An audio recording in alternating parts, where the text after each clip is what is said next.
అందరికీ నమస్కారం. బాలకృష్ణ గారు నటించిన అఖండ 2 తాండవంలో ఇప్పుడు తమన్ గారు శివాలజీని యాడ్ చేసినట్టు తెలుస్తోంది. సో దాని డీటెయిల్స్ తెలుసుకుందాం. ప్రస్తుతం స్టూడియోలో జర్నలిస్ట్ శేషరావు గారు ఉన్నారు. వెల్కమ్ చెప్దాం.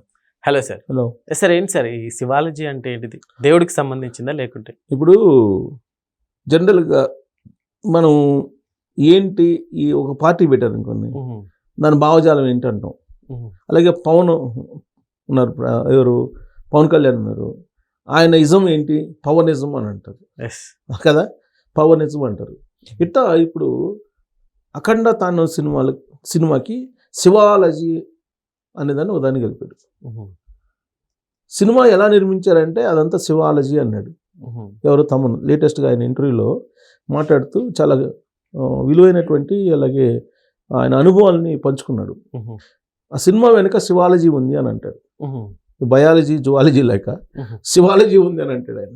ఏంటి ఆ శివాలజీ అని అంటే, ఆ సినిమాకి సంబంధించి మొత్తం నిర్మాణం దగ్గర నుంచి, ఆయన సంగీతం కూర్పు దగ్గర నుంచి, బోయపాటి షూట్ దగ్గర నుంచి, బాలయ్య గెటప్పుల దగ్గర నుంచి ప్రతిదీ శివుడే వెనక నుండి నడిపాడు అనేటువంటి భావన ఆర్టిస్టులు అందరిలో ఉందంట. ఆ సినిమా మొత్తం నిర్మాణం పూర్తయ్యేంత వరకు కూడా.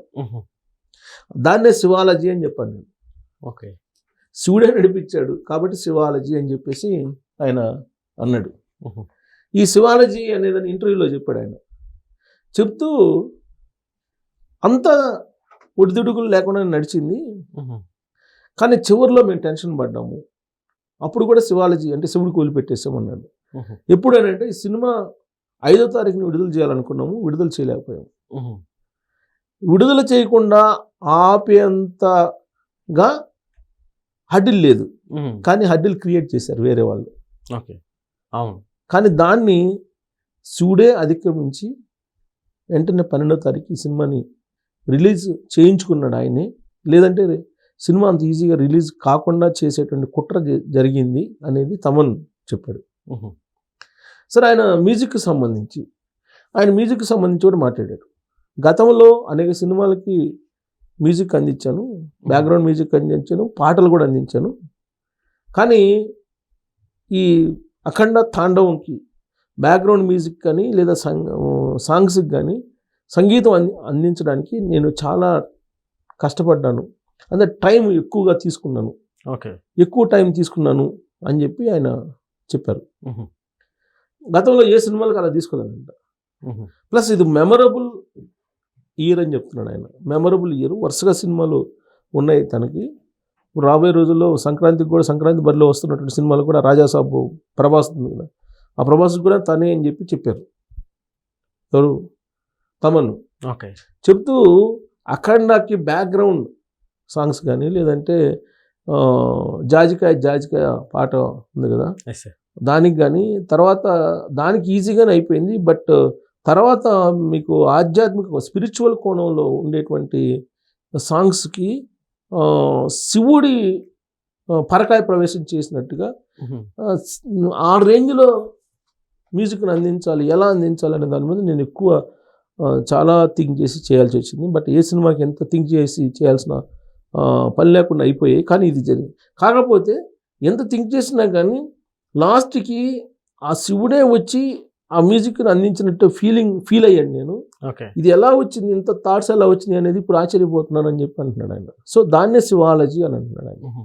ఇప్పుడు ఈ సినిమా ఏంటి, స్పిరిచువల్ స్టోరీ స్పిరిచువల్, యాక్టర్ ఏమో మాస్ కదా, అవును. మళ్ళీ ఎండింగ్ ఏమో వారు. ఈ 3 అంశాలని మిక్స్ చేయటం, ఎలా మిక్స్ చేయాలి అనే దాని మీద చాలా కష్టపడ్డానంట. సార్, 3 కూడా చాలా బ్యాలెన్స్ గా కూడా సినిమాలో మనకు ఆ బ్యాలెన్స్ చేయటంలోనే చాలా టఫ్ అనిపించింది, కానీ అద్భుతంగా బ్యాలెన్స్ చేశాడు బోయపాటి శ్రీను అని చెప్పి తమన్ చెప్తున్నాడు. అంటే నీకు స్పిరిచువల్ స్టోరీ, మాస్ హీరో, యుద్ధానికి సంబంధించినటువంటి దేశభక్తి మళ్ళీ అంతే కదా, హైందవ ధర్మం దాన్ని మళ్ళా యుద్ధాలకి అంతర్జాతీయ ఇష్యూ కింద దాన్ని కన్వర్ట్ చేయటం, ఇవన్నీ ఒకదానికి లింకప్ చేయటం అనేది చాలా టఫ్ అనిపించింది. కానీ అద్భుతంగా లింకప్ చేశాడు అనేది తమన్ చెప్తున్నాడు బోయపాటి గురించి. ఓకే. జనరల్గా మాస్ ఆఫ్ గాడ్ అంటారు బాలకృష్ణని. అవును. అతను మాస్ హీరో. మాస్ హీరోని ఒక స్పిరిచువల్ యాంగిల్లో చూపించాలంటే అంత ఈజీ కాదు. ఎస్. కానీ ఆ దాంట్లో చూపించడంలో సక్సెస్ అయ్యాడు బోయపాటి. అలాగే ఆడియన్స్ కూడా మెచ్చుకుంటున్నారు అని చెప్పి తమని చెప్తున్నారు. మాస్ హీరోని మీకు స్పిరిచువల్ యాంగిల్లో చూపించి దాన్ని సక్సెస్ చేయటం అని అంటే అది చాలా టఫ్ అని చెప్పి ఆయన ఫీల్ అవుతున్నాడు. దాన్ని అలా సక్సెస్ కావడం వెనక కూడా శివాలజీ ఉందంటారు. ఓకే. పరకాయ ప్రవేశం చేశాడు ఆ క్యారెక్టర్లో బాలకృష్ణ అని చెప్పి తమని చెప్తున్నారు. సో ఇలా ప్రతి క్యారెక్టర్ తీసుకున్నారు. ఇప్పుడు ఆ సర్వేపల్లి సిస్టర్స్ ఉన్నారు, అలాగే వాళ్ళు బ్రదర్స్ ఉన్నారు, ఎవరు మిశ్రా బ్రదర్స్. ఓకే. వీళ్ళతో పాటు గంగాధర శాస్త్రి గారితో పాడిచ్చారు ఈయన. సో వీళ్ళందరూ వచ్చి పాడటం, తర్వాత కనకవ్వ అంటారు, కనకవ్వను కూడా తీసుకొచ్చి పాడిచ్చారంట. ఇవన్నీ ఆ మ్యూజిక్ని అందించడంతో పాటు ఈ వాయిస్ అన్నిటిని కూడా మిక్స్ చేయటం, కనకవ్వ వాయిస్, గంగాధర శాస్త్రి గారి voice, Sarvepalli sisters voice, Mishra brothers voice, ఇవన్నిటిని చేసి ఆ స్పిరిచువల్ యాంగిల్లో మళ్ళీ బాలకృష్ణ గారి మాస్ కోణాన్ని చూపించి మ్యూజిక్ని అందించడం అనేది కొంత టఫ్ ఫీల్ అయినా బట్ శివాలజీ నడిపించింది అని అంటాడు. ఓకే. సో కాబట్టి ఇది సినిమా సక్సెస్ కూడా శివాలజీనే అంటాడు. ఇప్పుడు ఈ సినిమా సక్సెస్ కావడం వెనక కూడా శివాలజీ అంటారు. యాక్చువల్గా వరల్డ్ వైడ్ ఎప్పుడు బాలకృష్ణ సినిమా ఇంత రేంజ్లో విడుదల కాల. ఫస్ట్ టైం ఆయన కెరీర్లో ఫస్ట్ టైం. పైగా ఆయన సినిమాకి హైయెస్ట్ బడ్జెట్ కూడా ఇదే.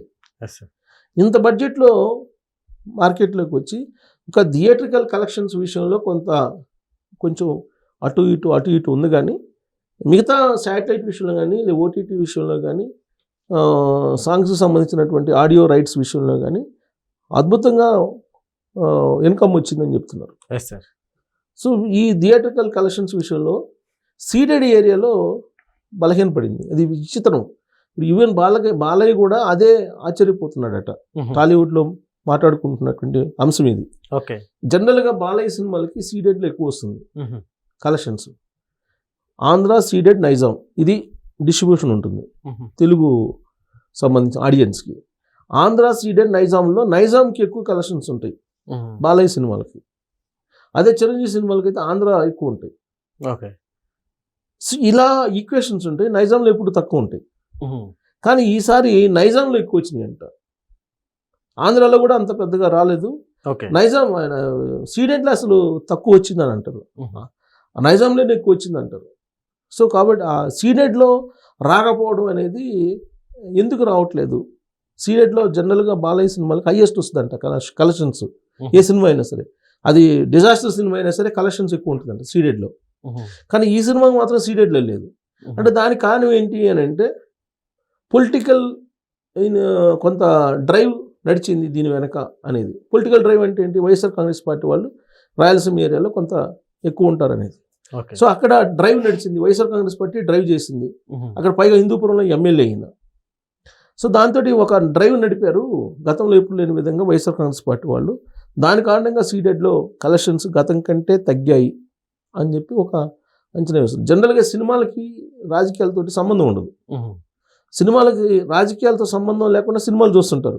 కానీ ఈ సినిమా విషయంలో మాత్రం ఆ ఎఫెక్ట్ పడింది అని అంటారు. ఎందుకంటే సినిమా ఆగిపోవటం, దాని వెనక కుట్ర ఉందంటాం, ఆ కుట్ర వెనక ఎవరున్నారు అని అంటాం, ఆ కుట్ర చేసినటువంటి వాళ్ళ వెనక ఏ పొలిటికల్ పార్టీ ఉందని చెప్పి రకరకాలుగా సోషల్ మీడియాలో రావడం, ఇవన్నీ కూడా ఆ సీడెడ్ కలెక్షన్స్ తగ్గడంలో కొంత ప్రభావం చూపించాయి అనేది వస్తూ ఉంటుంది.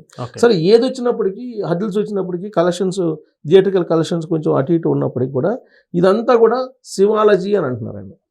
ఈ శివాలజీలో రాబోయేటువంటి రోజుల్లో కలెక్షన్స్ మళ్ళీ పెరిగే అవకాశం ఉందని చెప్పి తమని చెప్తున్నారు. ఇప్పుడు సెకండ్ వీక్ ఇది. ఈ సెకండ్ వీక్లో సండేలో మండే కలిసి తగ్గింది అంటున్నారు, కానీ ఇప్పుడు ట్యూస్డేకి వచ్చేలా పెరిగింది అంటున్నారు. ఎందుకు? అవతార్ సినిమా మీద నెగిటివ్ వచ్చేసింది, నెగిటివ్ టాక్ వచ్చింది. దీంతో ఇంకా కలెక్షన్స్ పెరిగే అవకాశం ఉందని అంటున్నారు. శుక్రవారం 2 సినిమాలు ఏదో రిలీజ్ అని, అవి కూడా పర్ఫార్మెన్స్ అప్ టు మార్క్ లేవంటున్నారు. ఆ కారణంగా ఈ కొంచెం కలెక్షన్స్ పెరిగే అవకాశం ఉంది తాండవం అని చెప్పి అంచనా వేస్తున్నారు. Okay sir, thank you.